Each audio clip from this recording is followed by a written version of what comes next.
Buen día jóvenes, buen día señorita. Los alumnos de la práctica ni se han comunicado conmigo supongo que ya saben qué tema tienen que leer. Para los que están en este grupo van a entrar a este último enlace que les he enviado. Hasta que estén entrando sus compañeros, quiero comunicarles, como ya hemos terminado la práctica pediátrica que referente a la reanimación neonatal, quiero comunicarles los resultados que hemos obtenido de todo eso. Eh, Hemos visto las notas de todos ustedes y algunas son buenas y otras son malas. Segundo, quiero decirles que se les ha mencionado inicialmente que todos tenían que estar presentes, o sea, era obligatorio su presencialidad dentro de las clases que se impartían los días sábados.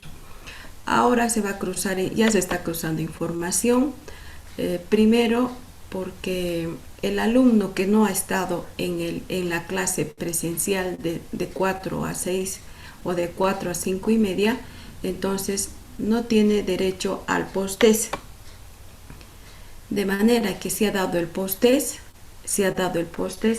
supuestamente el pre-test vale 2 puntos y el post-test vale 8 puntos.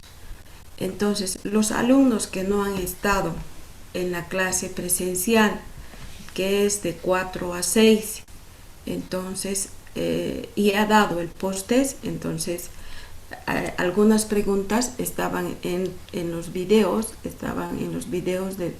las presentaciones. Entonces, se supone que tendría que haber estado, entonces, porque son clases prácticas presenciales. Por lo tanto, su nota que tienen aproximadamente sobre cualquier nota que se hayan sacado, 7, 8, 9, inclusive 10, eso se puntúa sobre, o sea, baja a la mitad y que va a ser 4 puntos. Entonces, en realidad, esas notas se van a modificar de acuerdo a lo que ustedes han estado presentes. No lo digo yo, se les ha mencionado siempre que deberían estar presentes. Entonces se va a dividir la segunda nota si ustedes no han estado en la presencialidad. Entonces hoy nos van a pasar las listas y ese es uno. Segundo, todos los alumnos que tienen dos exámenes que no hayan realizado, entonces ya no van a tener el certificado. Entonces tampoco se les va a dar el certificado, entonces eso va a ser en base a lo que ustedes tenían en lista que nos va a pasar el técnico más sus exámenes. Entonces eso es lo que quería comunicarles, que lamentablemente hay varios que no han dado exámenes. Entonces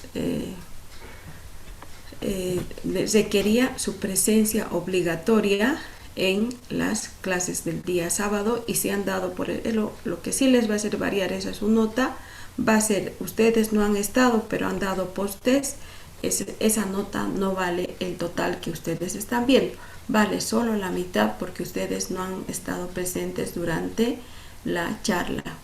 Entonces, quería comentarles eso, jóvenes, para que no tengan sorpresas, porque yo también me he sorprendido cuando normalmente la presencia de los alumnos es era aproximadamente entre 390 a 400, pero resulta que en la plataforma hemos encontrado que hay 437 alumnos, cosa que hemos quedado pues así asustados porque realmente hay más alumnos y eran menos en los exámenes. Entonces no puede haber alumno que dé examen sin estar presente en la teoría, porque en la teoría, en la práctica habían preguntas que estaban ahí y no estaban en el texto, entonces eran habilidades que ustedes tendrían que haberlo adquirido ante la presencia del video.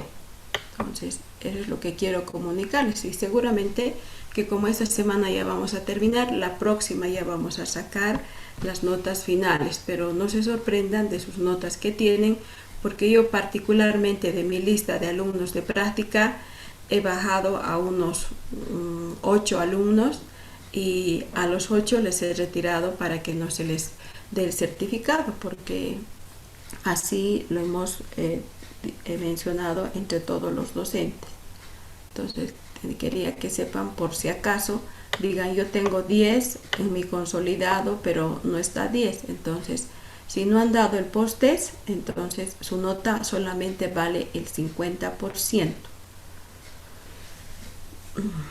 Ahora, hemos iniciado la anterior clase hablando de la sepsis neonatal, que tiene algunas marcadas diferencias con respecto a la sepsis del adulto, y que en realidad en el periodo neonatal son los factores de riesgo los que van a ocasionar mayormente esta enfermedad, esta patología, y que tiene una alta morbilidad cuando no se identifica la causa de esta sepsis. Entonces nosotros vamos a pensar que si la mamá hizo infección urinaria y al momento del nacimiento, al pasar por el canal del parto, el recién nacido se contamina, vamos a suponer que son gérmenes gram negativos, ya inicialmente los que están generando la infección generalizada en el recién nacido.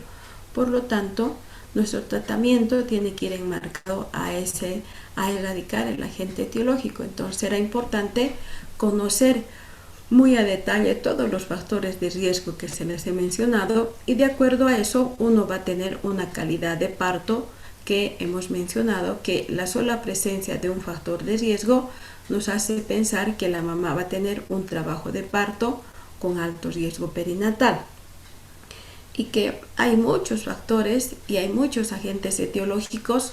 Dependerá de dónde hemos adquirido para clasificar como una neumonía neonatal precoz, tardía, una neumonía neonatal que pueda deberse a factores maternos, como por ejemplo factores de producción vertical, factores que vamos a encontrar dentro del ambiente donde estamos siendo recibidos, en el ambiente nosocomial o en el ambiente de la comunidad, que son la sepsis comunitaria. También estamos hablando que la sepsis puede presentarse dentro de los primeros días, al igual que la neumonía neonatal. Entonces se va a denominar sepsis precoz, o después sepsis tardía, después de los primeros 3 días hasta el primer mes. Entonces, pero ya tenemos que ir identificando, porque puede ser una sepsis tardía, pero a su vez también puede ser una sepsis nosocomial. Hemos quedado en la patogenia de la sepsis neonatal, que se presenta en el periodo neonatal también. Dijimos que las causas que van a protagonizar esta enfermedad en realidad son causas que están en el organismo del niño, y que estas tenemos que anularlas o tenemos que fortificarlas para evitar su presencia en el recién nacido, porque ya hemos entendido que la sepsis neonatal no focaliza, sino más bien generaliza. Dentro de los factores que son productores de sepsis, tenemos primero las barreras físicas, que forman parte de la inmunidad innata en el recién nacido. Uno, que la piel dijimos que es muy delgada, más aún en el prematuro.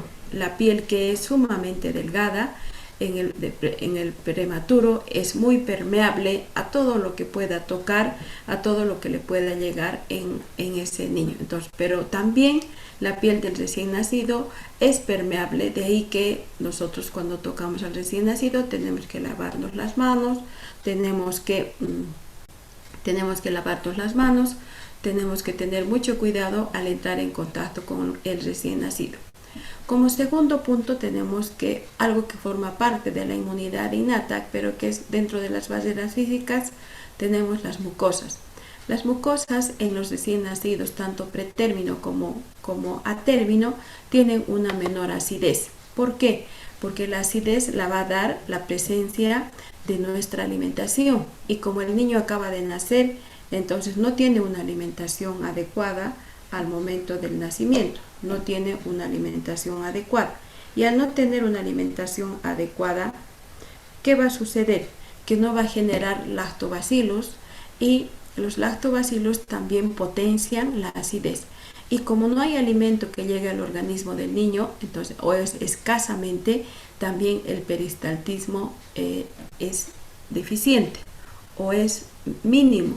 Al ser el peristaltismo mínimo, también habrá una menor secreción de sales biliares, lo que va a potenciar que ese niño ingrese en infección, entre en infección. Entonces, estas barreras físicas son fácilmente prevenibles por cómo un niño recién nacido prematuro que debe estar muy bien abrigado, evitar entrar en contacto muy frecuentemente con este niño, y el recién nacido a término también tiene que tener menos contacto con la gente y tenemos que abrigarlo, o sea, tocar lo menos posible, porque sabemos que las manos son el lugar de mayor contaminación de las personas que entran en contacto con el niño. Si nosotros nos haríamos un cultivo de nuestra palma de la mano, a pesar de que nos lavamos en forma frecuente, seguro que vamos a encontrar por lo menos 2 gérmenes en nuestras manos, a pesar de realizar la limpieza prolija que estamos mencionando. Luego tenemos la inmunidad celular. En realidad, la inmunidad celular hace referencia a la reacción que van a tener los glóbulos blancos ante la presencia de la infección. Aquí estamos hablando de la capacidad fagocítica que van a tener las células blancas. Normalmente la capacidad fagocítica está enteramente comandada con los macrófagos y los monocitos. Estos tienen una menor capacidad de focalización de la infección. Entonces, menor focalización de la infección y por ende habrá una menor producción de citoquinas. Entonces, la enfermedad, por eso estamos aprendiendo que no va a estar en un solo lugar, sino va a estar en todo el organismo de ese recién nacido. En cuanto a los neutrófilos se supone que tienen que ir a fagocitar a todas aquellas células que están en el organismo. Entonces su capacidad, células extrañas o microorganismos extraños, tienen la función de fagocitar los neutrófilos. Pero cuando hay sepsis neonatal y cuando estamos frente a un recién nacido con infección, los neutrófilos tienen una poca capacidad de migración, tienen poca quimiotaxis en el recién nacido, entonces habrá una menor producción de lisis dentro de las células por su deficiente función que cumplen en los neutrófilos. Los neutrófilos estarán sumamente enlentecidos en su función, de ahí que la invasión bacteriana, viral o de otra índole que ocasione sepsis es generalizada. Las células, los natural killer que se encuentran dentro de la inmunidad celular, estas natural killer tienen una función muy deficiente, de manera que no son capaces de reconocer a los agentes etiológicos que están produciendo la infección y dejan nomás que invadan el organismo por su función deficiente de estas células. Luego hablamos de la inmunidad humoral. La inmunidad humoral, como es de lógica, en el recién nacido a término es deficiente por su mismo estado de inmadurez orgánica y de inmadurez fisiológica. Pero esta inmadurez es más marcada en los recién nacidos prematuros. Entonces, ¿qué podemos decir de la inmunidad humoral? Que hay un retraso en la respuesta. Habrá una respuesta, pero muy retrasada y muy lenta ante la presencia de los antígenos. Entonces responderá, pero en forma muy débil. Es así que la inmunoglobulina G se halla en un 75% disminuida en los prematuros y la IgM en un 15% se encuentra en niveles más o menos altos en las infecciones en un recién nacido. Entonces vemos que estas inmunoglobulinas van a estar muy disminuidas dependiendo si fuera una infección reciente una infección reciente o una infección tardía. Entonces reacciona muy lentamente, de ahí que la infección rápidamente va a ir a partir de un foco primario que puede ser digestivo, puede ser renal o puede ser respiratorio, va a ir a generalizar en el recién nacido. Y los gérmenes que van a producir la infección bacteriana grave o la sepsis neonatal son todos estos. Tenemos a los que van a producir sepsis temprana. Yo les decía que si digamos la mamá ha tenido infección urinaria, por ende vamos a entender que es la E. coli la que le va a producir la infección urinaria a la mamá. Entonces nuestro tratamiento tiene que ir dirigido a este agente etiológico. Pero en términos generales, la infección en el recién nacido se presenta como primer agente etiológico al estreptococo beta hemolítico del grupo B. Este es el primer agente etiológico. Luego tenemos a los enterococos, que también son gram positivos, a la listeria monocitógenes, que también es gram positivo y gram negativo. Entonces, los primeros agentes etiológicos son gérmenes. El primero que siempre debe haber es este, que produce una sepsis fulminante, una sepsis con síntomas floridos de toda índole y que rápidamente el paciente puede fallecer cuando es este el agente etiológico que está produciendo la infección. Y cuando es la E. coli, va a presentar una sepsis un poco pausada, un poco lenta en su presentación de síntomas. En cambio, en sepsis tardía siempre tenemos que hacer la diferenciación si es una sepsis que ha adquirido gérmenes de la comunidad o son gérmenes que ha adquirido en el ambiente hospitalario. Entonces, puede haber adquirido en la calle, probablemente.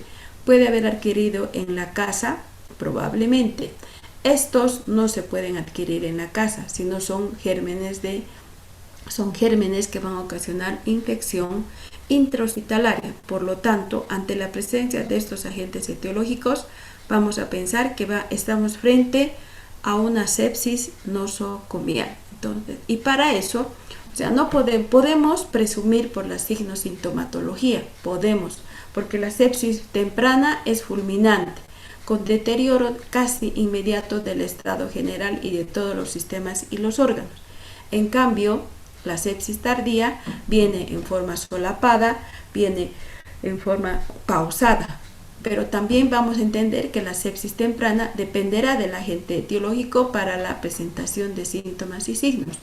Y para eso lo que tenemos que hacer es, hemos internado un paciente con sepsis, inmediatamente nosotros pedimos sus pruebas complementarias, pero a su vez inmediatamente también debemos solicitar un hemocultivo. El requisito, la regla de oro para el diagnóstico de sepsis es realizar un hemocultivo, porque recuerden que es un organismo que acaba de nacer y no podemos hacer un tratamiento empírico, tampoco podemos hacer un tratamiento agresivo, porque estamos suponiendo, sino tendremos que hacer un tratamiento etiológico. El hemocultivo nos va a decir, este es el agente etiológico, por lo tanto, este es el antibiótico que debe dar. Entonces, empíricamente podemos iniciar hasta que salga el cultivo. Si el cultivo ha salido negativo, entonces tenemos que suspender el tratamiento. ¿Por qué? ¿Por qué necesitamos un hemocultivo? Porque recuerden que es un organismo que acaba de nacer. Y como acaba de nacer, o como está en los primeros días de vida, nosotros vamos a ocasionar mayor daño. ¿Por qué? Porque es inmaduro. ¿Y cuál es el hígado que se va a dañar más frecuentemente? Es el hígado, el órgano clave dentro de lo que es el tratamiento. Por eso que nos tenemos que acompañar de un hemocultivo para no dañar este hígado, porque va a trabajar en vano y ese niño va a tener problemas a posterior o secuelas que pueden ser reversibles o que pueden ser irreversibles en ese recién nacido. Entonces, esa es la precaución de por qué estamos iniciando un hemocultivo, porque el hemocultivo nos está diciendo si dele un tratamiento agresivo o dele un tratamiento de acuerdo al agente etiológico o de acuerdo a los gérmenes que le han transmitido. Entonces, y nosotros tenemos que pensar siempre que el tratamiento que le hacemos al paciente con sepsis es siempre un tratamiento agresivo, porque es un niño que recién se está formando. Entonces, como recién se está formando, posteriormente, al cabo de haber curado, de haber tratado la infección, debemos recomponer el organismo dándole vitaminas, velando que la función hepática esté dentro del rango, no esté en su rango superior con límites elevados. Entonces, todo eso posterior a lo que es la infección debemos hacer el tratamiento. Pero como sabemos, pocas veces lo hacemos, por eso que es requisito fundamental pedir un hemocultivo cuando vamos a hacer el tratamiento. Que sí debemos iniciar tratamiento antibiótico empírico, sí, para cubrir gérmenes gram positivos y para cubrir gérmenes gram negativos. ¿Cuál es el tratamiento empírico sin pensar dos veces? La ampicilina y la gentamicina. A dosis de sepsis nomás vamos a dar hasta que salga el cultivo. Sale el cultivo y nosotros recién vamos a administrar lo que realmente necesita el niño. Y el tratamiento va desde 7 hasta 10, hasta 14 o hasta 21 días. Y cuando estamos frente a un paciente con sepsis, el niño va a tener un florido, síntomas y signos que uno puede pensar, como también podemos equivocarnos. ¿Quién es la persona que automáticamente identifica al recién nacido que tiene sepsis? Cuando está en su domicilio o cuando está en el ambiente hospitalario, el recién nacido va a presentar síntomas sutiles, síntomas inespecíficos. ¿Qué quiere decir síntomas sutiles y qué quiere decir síntomas sutiles? Por ejemplo, los sutiles son los que la mamá va a poder apreciar. Ella, si está en el ambiente hospitalario, está todavía en el hospital porque es producto de una cesárea, entonces la mamá es la que identifica los síntomas sutiles. ¿Cuáles van a ser esos síntomas sutiles? Que normalmente el niño nace rubicundo, nace bien rojito, y la mamá ve que hay cambios en la coloración. Un momento está rosado, otro momento está pálido, otro momento está morado, otro momento está medio reticulado. Sutiles. O que el recién nacido come, se alimenta, toma leche a momentos con energía, a momentos con una succión débil, a momentos no succiona. Entonces esos son síntomas sutiles que es la mamá la que puede percibir. O también puede haber cambios en la termorregulación. A momentos está caliente, a momentos está frío o realmente está con fiebre. Entonces, síntomas que van variando de un momento a otro. Puede tener un llanto débil, puede tener un llanto enérgico, o puede no llorar o puede quejarse. Entonces, a esos síntomas que el niño tiene y que aparecen de momento en momento son síntomas inespecíficos. Y es la mamá la que nos va a orientar si está en su domicilio.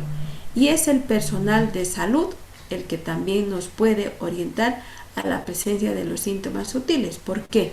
Porque la enfermera es la que cada rato entra en contacto con el recién nacido. Primero succiona bien, primero se coloca frío, se empieza a quejar, se reticula, se pone la piel marmórea, se pone rosada, muy rubicunda, muy cianótica a pesar de estar con oxígeno. Entonces, variaciones que se van presentando en el transcurso de las 24 horas y que posteriormente van desapareciendo. O sea, no son síntomas propios de la sepsis neonatal, pero que nos sugieren que es una infección neonatal, sí. Luego tenemos alteraciones en la termorregulación.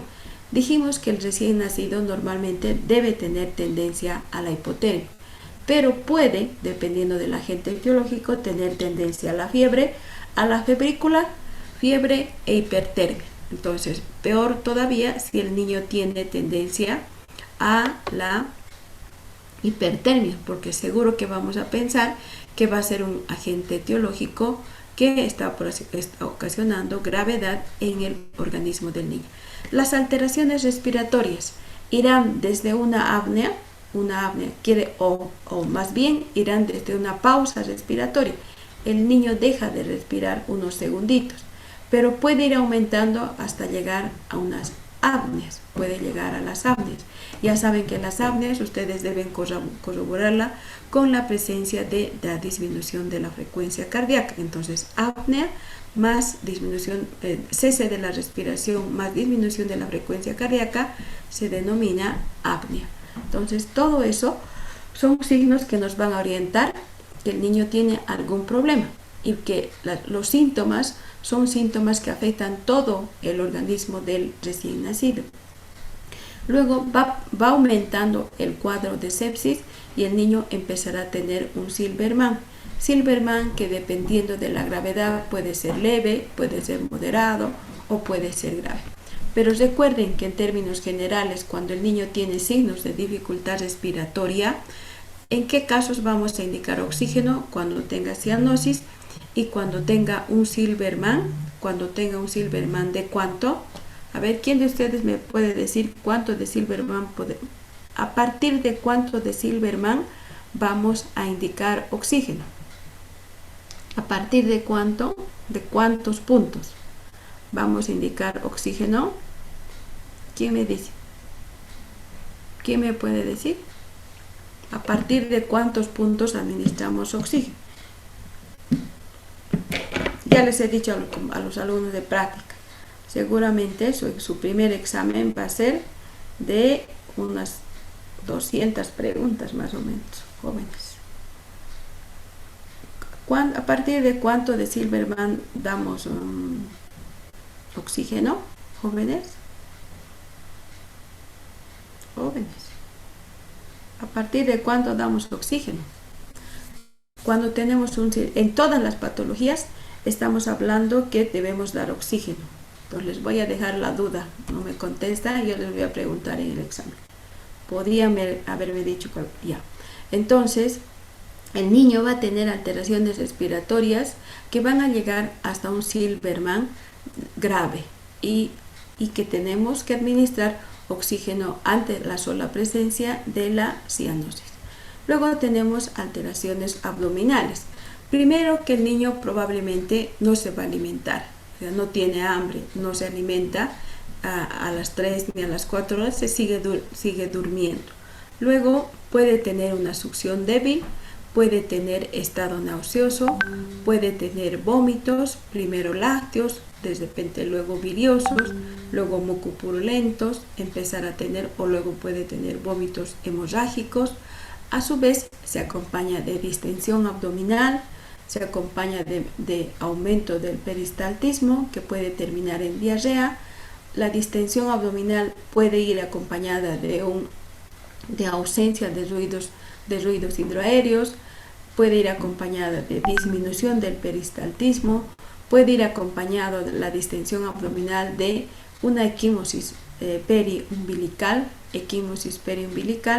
a lo que se denomina a todas estas variaciones que se presentan en el ámbito del aparato digestivo se denomina enterocolitis necrotizante. Entonces el niño automáticamente en la mitad del proceso de infección empieza a rechazar la alimentación, empieza a vomitar, empieza a tener estado nauseoso, tiene un abdomen distendido hasta llegar a ser timpánico, tiene un abdomen que no tiene ruidos hidroaéreos, no hay peristaltismo, catarsis, primero fueron meconiales, posteriormente estas meconiales se vuelven negruzcas y se acompañan de sangre. Entonces ahí estamos frente a la presencia de una enterocolitis necrotizante y ante esto lo que tenemos que hacer es rápidamente internar o debe estar internado porque el niño nos va a ganar y la mortalidad de una enterocolitis necrotizante es del 90-95%, entonces difícil de recuperar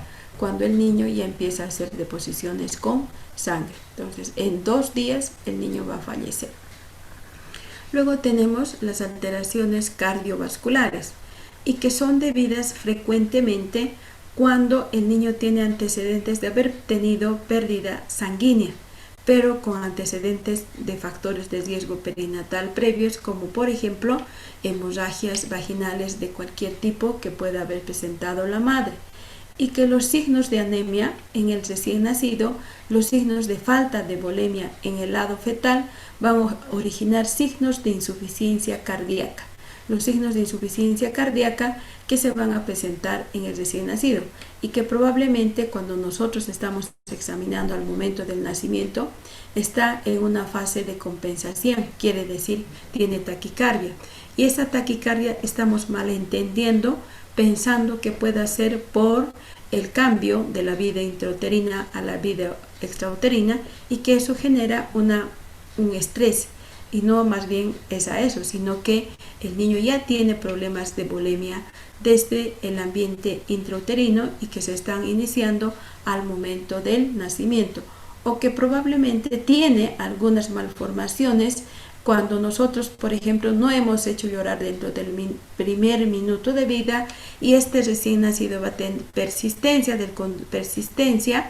de derecha a izquierda, que va a ser el agujero oval, o la persistencia del conducto arterioso. Entonces también las alteraciones cardiovasculares que se puedan presentar son debidas a la calidad de reanimación que hemos tenido. Si no ha llorado dentro del primer minuto de vida, este niño va a tener muchos problemas que van a manifestarse también en el área cardiovascular. Alteraciones en la piel. En la piel el niño va a tener primero una piel fría, extremadamente fría, porque estamos diciendo que el niño tiene tendencia a la frialdad, pero este que tiene sepsis tiene tendencia a la hipotermia.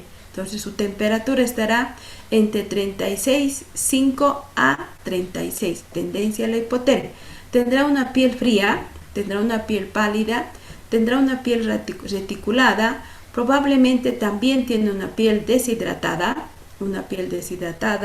tiene una piel marmórea o tiene una piel finalmente seca, con descamaciones, porque van a poder ustedes encontrar niños que tienen descamación de la piel. Y lo más grave sería encontrar las alteraciones del sistema nervioso central, que nosotros estamos pensando que ese niño que tiene pausa respiratoria,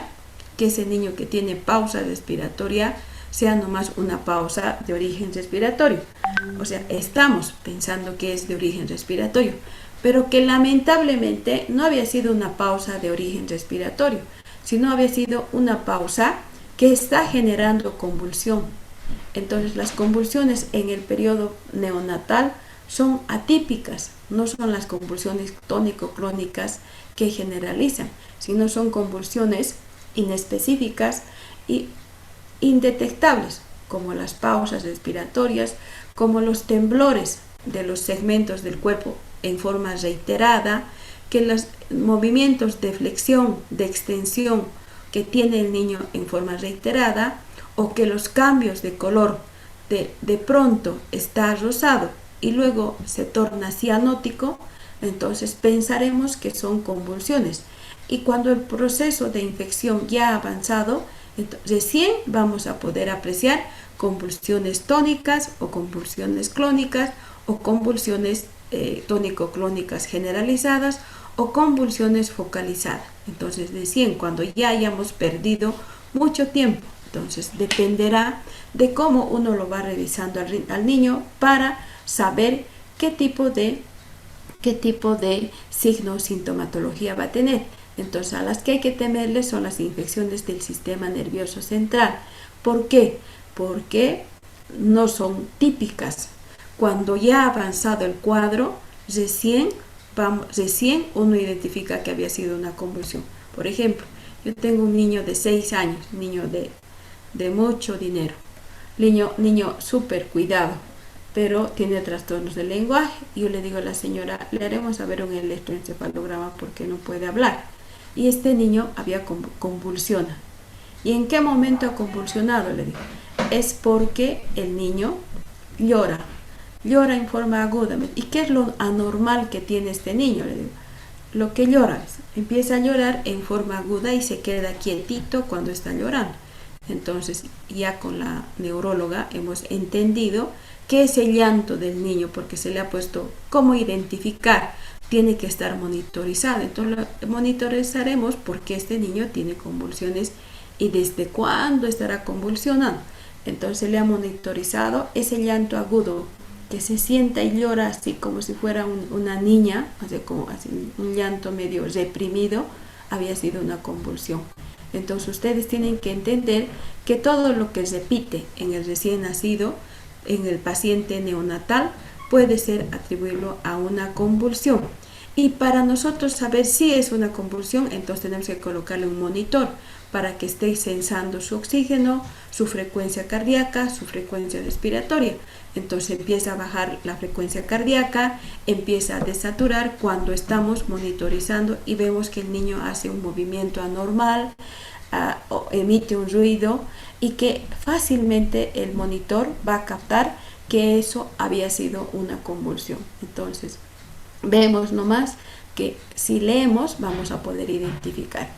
Ahora, de todo lo que estamos hablando, el paciente que tiene alteraciones del sistema nervioso central también tiene alteraciones conscienciales. Quiere decir que puede ir desde una letargia hasta una hipoactividad, puede ir a una irritabilidad que también se presenta por alteraciones del sistema nervioso central. Pero en realidad, como ustedes se dan cuenta, son síntomas poco indicativos de sepsis. Pero el niño que tiene sepsis, se hizo un estudio donde se ve la gran mayoría de síntomas y signos que va a presentar. Lo más frecuente es, dice que el niño que tiene sepsis tenga hipertermia. Lo más frecuente es que tenga distrés respiratorio.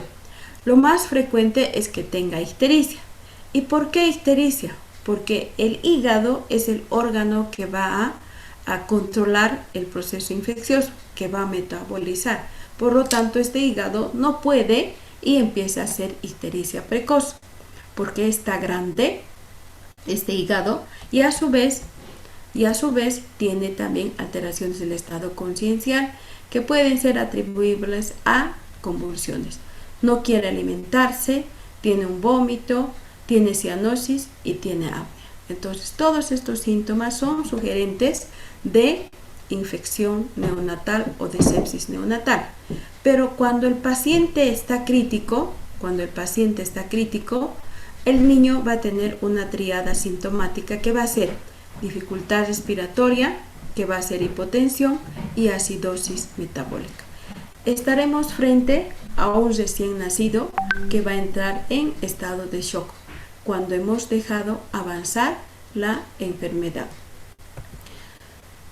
¿Qué condiciones tenemos que tener para reducir la sepsis? Porque ya sabemos que los niños automáticamente, si no tenemos las condiciones adecuadas de bioseguridad, el niño va a adquirir la infección seguro en los hospitales. Entonces, todo niño que pase de los 5 días en el ambiente hospitalario, ya algunas veces se asume que tiene una infección intrahospitalaria, por ende, automáticamente cambiamos la medicación. Entonces, para evitar eso, para evitar la infección, ¿qué vamos a hacer? Higiene de las manos. La higiene de las manos es fundamental en el periodo neonatal, de manera que les voy a preguntar en su examen cuál es el segundo o tercer paso de lavado de manos. O sea, tenemos que saber lavarnos las manos. Pues es un lavado rutinario, lo que estamos enseñando es un lavado rutinario. Y el lavado quirúrgico, entonces ustedes ya lo están aprendiendo en técnica quirúrgica, en cirugía, entonces ahí ya lo han aprendido. Luego, reducción del número de exámenes vaginales al mínimo. Normalmente cuando la gestante está en periodo de trabajo de parto, la OMS recomienda aproximadamente 2 tactos, nada más. Pero en nuestro servicio ustedes van a ser fieles testigos en todos los hospitales donde se reciban mamás. ¿Cuántas veces se hace tacto? Cada hora, cada media hora. Entonces estamos introduciendo gérmenes porque nos colocamos guantes de uso común, esos guantes que están hartos en una caja y que probablemente no están bien esterilizados y vamos a introducir infecciones en el ambiente materno y por ende en el ambiente del recién nacido. Uso del partograma que ustedes deben saber para ver cómo va el perfil biofísico de ese recién nacido. Tratamiento y diagnóstico oportuno de todas las patologías que pueda tener la mamá y además tratamiento de ¿qué? De la corioamnionitis. La corioamnionitis es una infección que va a producirse en el lado materno y en el lado fetal. Entonces, si la madre tiene antecedentes de ruptura de membranas y que ha sobrepasado las 6 horas, sin pensar 2 veces debemos dar antibiótico. Antibiótico antes de iniciado el parto. Entonces ya sabemos que no podemos hacer tactos vaginales en forma frecuente, tampoco podemos hacer otro tipo de exámenes. En realidad, evitar la ruptura de las membranas provocada, sino esperar que se rompa cuando sea el momento oportuno o antes de la expulsión del producto. Tampoco debemos rasurar el área genital de la gestante. ¿Por qué? Porque podemos producir una solución de continuidad al rasurar y producimos infección. Y a su vez también actualmente están proscritos los enemas en el lado de la mamá. Entonces no podemos hacer por los mismos antecedentes de contaminación y a su vez usted al colocar un edema lo que hacemos es aumentar la motilidad intestinal, que también puede aumentar la motilidad, las contracciones uterinas y nacer en forma precoz, donde vamos a producir un desgarro perianal, que eso debemos evitar. Entonces, como ya estamos viendo, pueden haber múltiples factores para la presencia de una sepsis y que, si ustedes se están dando cuenta, no son inherentes al recién nacido, sino es inherente a su entorno. Para eso lo que tenemos que hacer es pedir pruebas laboratoriales. Primero, el cultivo. Ya dijimos, el cultivo que va a ir acompañado de una obtención de sangre, de una obtención de líquido de orina, de líquido cefalorraquídeo si así lo necesitamos, del hemograma, buscar el índice infeccioso, plaquetas, PCR, procalcitonina, interleuquina si habría, pero no hay en nuestro medio, biopsia de tejidos si vemos que hay infecciones muy diseminadas y muy graves, y estudio por imágenes, que es lo más frecuente que debemos hacer. Los estudios deben ser lo más sensibles que para llegar a un diagnóstico de la infección. ¿Cuáles son los más importantes? El hemocultivo, el hemograma, los cultivos si necesitamos de orina, si necesitamos de líquido cefalorraquídeo, y los estudios por imagen. Es lo que actualmente hacemos. Si el abdomen está distendido, entonces vamos a pedir una radiografía. Si el niño empieza a tener secreción purulenta, empieza a toser, entonces pediremos una radiografía de tórax. Entonces no son muchos los estudios que tengan alto valor predictivo para determinar la infección. O sea, la serie blanca en realidad es la que nos va a ayudar a llegar a un diagnóstico. Este es un score que utilizamos en los hospitales para identificar la presencia de la infección. La relación inmaduros versus segmentados debe ir mayor a 0,3. Entonces lo que hacemos es hacer una división para saber si estamos frente a una infección en el recién nacido. Puede ser un proceso agudo, como puede ser un proceso muy grave o que esté tendiendo a la evolución prolongada, o vemos que es un paciente que es prematuro, donde tiene tendencia a las peñas en su serie blanca, o es un atérmino donde tiene tendencia a las filias. Eso vamos a encontrar en su hemograma. Y el tratamiento será al igual que todas las otras patologías. Vamos a internar porque tiene factores de riesgo, más aún si ese niño ha tenido reanimación, porque ya sabemos que vamos a internar a todo paciente que ha recibido reanimación cuando haya sido ventilado, cuando haya habido necesidad de CPAP, cuando haya habido necesidad de intubación endotraqueal. Esos tres puntos que utilizamos dentro de la reanimación nos indican que debe estar hospitalizado. Por lo menos 48 horas para saber si no hay algún problema más en el recién nacido. Entonces, ventilación a presión positiva con cualquiera de los dispositivos, CPAP, necesidad de CPAP en el recién nacido y uso de tubo endotraqueal. Normalmente se va a internar, se va a colocar en una incubadora y en la incubadora tendrá que estar termorregulada para que el niño tenga una temperatura de 37. Luego, si está con fiebre, entonces de repente más calefaccionar en la incubadora.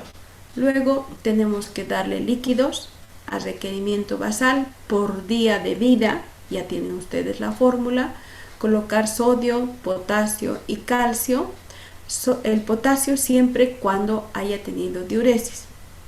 Luego tenemos que dar oxígeno si el caso así lo amerita y nada más. La posición, que es importante también, considerar la posición que va a ser en posición elevada a 30 grados para alinear la vía aérea y pueda respirar adecuadamente. Entonces el oxígeno va a ser de acuerdo a la necesidad del paciente. Haremos un balance hídrico cada 6, cada 8 horas, detectar si hay pacientes que tienen acidosis o van tendencia a la acidosis, hacer una medición de la presión arterial media, que normalmente lo hace ya ahora los monitores, entonces no hay necesidad de nosotros ir a buscar la tablita, calcular, el monitor es el que nos va a dar la presión arterial media y así ver si el niño está en sobrecarga o está en insuficiencia. Por eso que se hace el balance hídrico para determinar si no le estamos dando mucho líquido o poco líquido. Y al final, entonces, evitaremos que haya una falla multiorgánica donde vamos a utilizar dopamina, dobutamina, soluciones cristaloides, si así el caso lo necesita del paciente. Los antibióticos son los mismos que ustedes van a utilizar, son los mismos que van a utilizar cuando estamos frente a una meningitis o estamos frente a una neumonía en el recién nacido. Entonces, casi será la misma antibioterapia, empezar con una ampicilina, empezar con una gentamicina para saber si este niño tiene algún problema. Entonces, jóvenes, ahí quedamos. Yo pienso que esperemos que mañana terminemos el tema o pasado. ¿Ya? Hasta luego, jóvenes. Hasta luego, doctora. Doctora. No, Hola, doctora. La Madrid, llámeme por favor. La Madrid, que me llama por favor, le dicen jóvenes. Karen.